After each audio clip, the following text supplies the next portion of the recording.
Bonjour très chers internautes, merci Nabino, balandi la chaîne de la résistance Mimbenga TV. Mimbenga TV est la chaîne où il y a Bakongomani, est la chaîne Nabino, voilà pourquoi tout y a qu'à chaque fois qu'on est en bella, bolanda kabiso, beau partage à l'émission et puis vous émissaire la bandeko, tout comme est belé parce que ceux qui te commis est belé, au moment où non, bandeko va poser opportunité. Parce que l'objectif est d'atteindre 100 000 abonnés. 100 000 abonnés, ceux qui ont s'abonner, ou cliquer, ou liker, surtout j'aime Nabino, il y a clic, il y a j'aime Nabino. Il y a des autres Nabiso pour que tout sécuriser chaîne Nabiso. Il y a Mabé, ou il y a une intention, il y a Mabé pour Napoya, pour Luka, pour semer trouble dans la chaîne de la résistance Mimbenga TV. Voilà pourquoi pour moi, un grand plaisir. Yakuya lelo isusu na journal lelo samedi bon week-end na bino bisika bozali partout bozali ko na biso na kamina na partout parce que bande kwa lobby Bruno ozo attend ebele ya kopesa mbote na ba pays ou bazolanda bino alors ça ne sert à rien pesa biso information ya makambo oyo ezali ko leka na mboka na biso. Bonjour bonsoir, ça dépend de l'heure que bozali baku ya ko landa biso wana uleto vanda to banda kotanga ba province ba mboka parce que moi je suis que je dépends que de vous. Ce que vous allez me dire, il y a la maïs à la tête, non, donc par rapport à exigence, par rapport à amour, au Bozanango, il y a un ils ont poussé bino pour la pouvoir que non, mbot tu coupé ça ngata na souka mais pour le moment tout le bela makambo ils allaient essentiel. Alors ndenge to solo ba awa il y a eu une attaque de Wazalendo contre Corneille Nanga na ville à Goma qui déjoué. Alors lobby à partir à 18h, même avant le lobby allait samedi, avant le lobby vendredi, attaque moi qui ciblé na ville à Goma contre les Wazalendo. Mais les personnes ciblées c'est Corneille Nanga. Na AFC nae, ma grande dignité à AFC. Mais nous tous, nous ne comprenons pas pourquoi ces derniers temps, on voit Corneille Nanga perdre plusieurs localités, surtout à côté à Kaele, côté à Katale, côté à Nyangezi. Il y a eu vraiment ces derniers temps, réplique, il y a Wazalendo. Mais les Wazalendo, ce sont des civils. Oyo, balata kabidamba ya bateri civil, bazali personne oyo boye civil tout ko benga bango bongo. Mais lobby, il y a eu une attaque ciblée à la personne de Corneille. Et puis na ville à Goma parce que objectif il y a Wazalendo, objectif il y a militaire, il y a gouvernement FARDC et ne se battent pas. Mais bango bazoko il y a en rescousse pour soutenir Nani Wazalendo. Parce que tout monaki capitale il y a Nord Kivu et Komana Uvira. On avait vu le ministre de la Défense à Kendaki Kuna a pris qui enveloppe pour les militaires et puis pour les Wazalendo parce que Wazalendo a réclamé que non bon la bango ils allaient commater et responsable à Kinshasa Nde Bazali Kolia bon wana en l'occurrence on avait cité Justin Bitapuira, Moïndo Nzangi et ainsi de suite. Alors, les lotas automoni batak oyo. À partir de 19h, moi j'ai ma vidéo parce que YouTube a ma vidéo que j'ai ma cité. Il y a ma vidéo il y a 19 secondes. Batak oyo ezali en violation il y a cessé les faits. Parce que ça nous dépasse. Président Félix a entamé processus, il y a dialogue, il y a Kosolo Lanaba M23. Mais Yemoko Lisusu alingi aya ko violer processus wana. Mais bozo bosanake de fait que les Wazalendo va menacer, va récupérer ville à Goma. Parce que Goma na Rwanda côté ya province ya Goma biso na Goma na Rwanda to kabwana na frontière to za frontière ya cimetière so bo beti na Google bo tali bo mona ke non côté aéroport côté bo ezaka ba montagne kuna za cimetière kabola biso na Rwanda. Quand vous tirez na Goma, okay, les Rwandais comme cherchent toujours des raisons, bah qu'on se laisser faire, bah défendre territoire na bango parce que ils savent que non, bah missile na bino bozo lancer, ça peut aussi traverser ko kasa na beaucoup. Et à ce moment-là, les Rwandais viendront se défendre.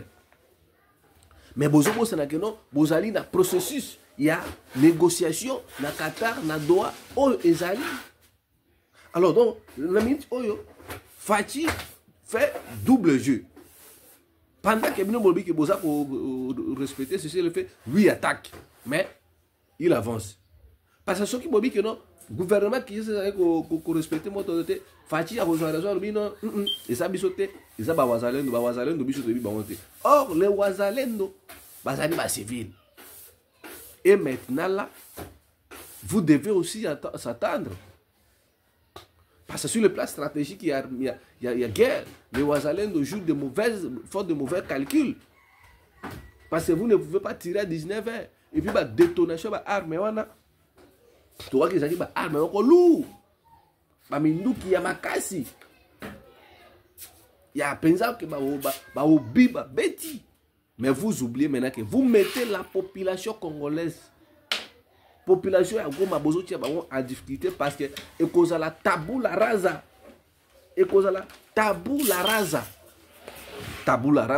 cela veut dire que non, et cause la ramassage quand l'AFC à Kobabo, le coup la guerre comme la guerre, alors ils vont arrêter des innocents, ils vont arrêter des jeunes, ils vont faire parce que même dans la ville de Goma,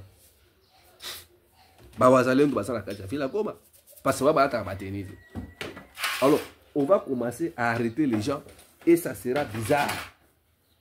Ça sera bizarre. Parce que Corneille Nanga ne va pas se laisser faire. Il y a eu des infiltrations, parce que Bobo Sanate, les militaires de FRDC, on peut aussi tout les utiliser pour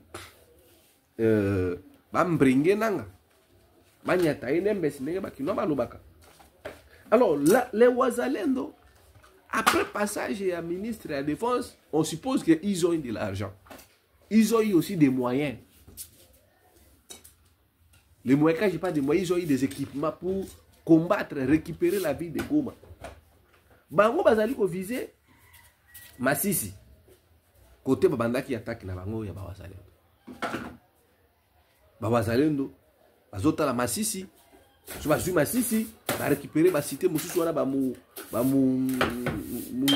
Musanza ba localité belé wana ba Katana na tanki na ba Molomba et ainsi de suite. Bisa Oyebwe, bizala qui vraiment situation vraiment très tendue. Et Bakoya va récupérer Baraka. Baraka est une ville où ils allaient parmi les villes qui sont dans notre Kivu. Ça Oyo, Wazalendo, Bakendaki, ko lancer la provocation à Bango. Donc il faut maintenant Boye Bake, Nanga et ces gens ne vont pas se laisser faire. Nous sommes au côté bouleversement. Pourquoi? C'est parce que Bayoki, Kabila, Zoya, tout ça, c'est de la diversion. Pendant que tout le monde est concentré, Kabila, la Boenini. Comme les Wazalendo ont commencé les provocations, comme les Wazalendo ont commencé cette provocation, je vous dis, mesdames et messieurs, il y aura des répressions très graves. Parce que Bino Bolobito solo là, Bokei na Doha pour les négociations. Mais Bino Kaka, Boye Bobaluki, Bobayote, négociation, il faut au Bunda. Vous oubliez que les militaires et le gouvernement central babungisa équipement militaire na bango ebele na ville à Goma. Mais quand vous venez encore provoquer, bozala lokola, bo sauterez bango na sima mu Congo. Vous pensez que ces gens vont se laisser faire, vont croiser les bras et ainsi de suite. Ils vont répondre. Parce qu'ils vont chercher aussi à se défendre. Alors, de tels genres de négociations, moi je pense que ce sont des petites erreurs. Oyo, Corneille Nanga, Azali, commettre. Parce que Fachi, c'est un malin. Il va faire tout qu'il faut Corneille Nanga. Tandaye vraiment assez. Peut-on dire que ce sont des reprises stratégiques? Moi, je pense que c'est faux. Moi, je pense que c'est faux. Ou soit Nanga n'a pas de munitions, ou comment, nous ne savons pas. Mais les Wazalendo, Azali déterminés pour que Bazwa ville wana. Et moi, je pense que si ces villes sont récupérées, et que vous allez là, comment il y a bien. Parce que Wazalendo, Wazali, ma compatriote. Sauf que Wazali, comme combat moko en désordre, donc mes frères, comme je vous dis ici, la situation sécuritaire de notre pays reste très tendue. Très tendue. La minute où on a goma batu bazo tambolati. Batu ba vandi nandaku. Batu baza nandaku bakangami. Et contrôle l'état banda. On va arrêter tous les gens dans la ville à Goma. Tout ça pourquoi? Parce que les Wazalendo font des choses par précipitation. Ils font des choses pour que Bamona Bango. Si vous voulez récupérer les villes, il faut, ils ont bien.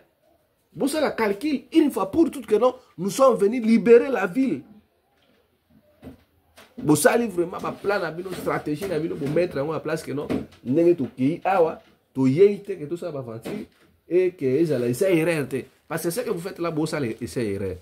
Vous voyez, vous meki, vous zongi, vous meki. Mais quand ces gens diront que non, nous sommes en sécurité, il faut agir afin que Bango va atteindre Bissou. Vous savez que ce sont les civils, ce sont la population de Batou, bako souffrir parce que là, bako kanga, bako boma, bako sala o balingi, parce que le gouvernement central la Kinshasa bazan accès à la province Walati.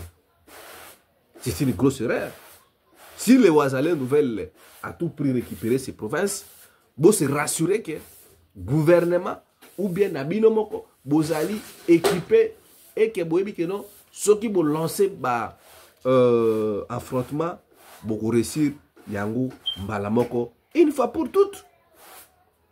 Mais oh, bosali boye bobeti, bosongi, bosali boye, bosongi, bosali bosongi. Et pendant ce temps-là, boso continue à piller le peuple wana, population wana boso mona ki boso créer même une amitié entre Bino na population parce que population à ce moment comme si que non batu oyo bazolo baki bazo bunda pona biso, or bazo bunda pona biso te. Et vous allez voir beaucoup de jeunes se feront tuer comme ça gratuitement et il y aura des innocents.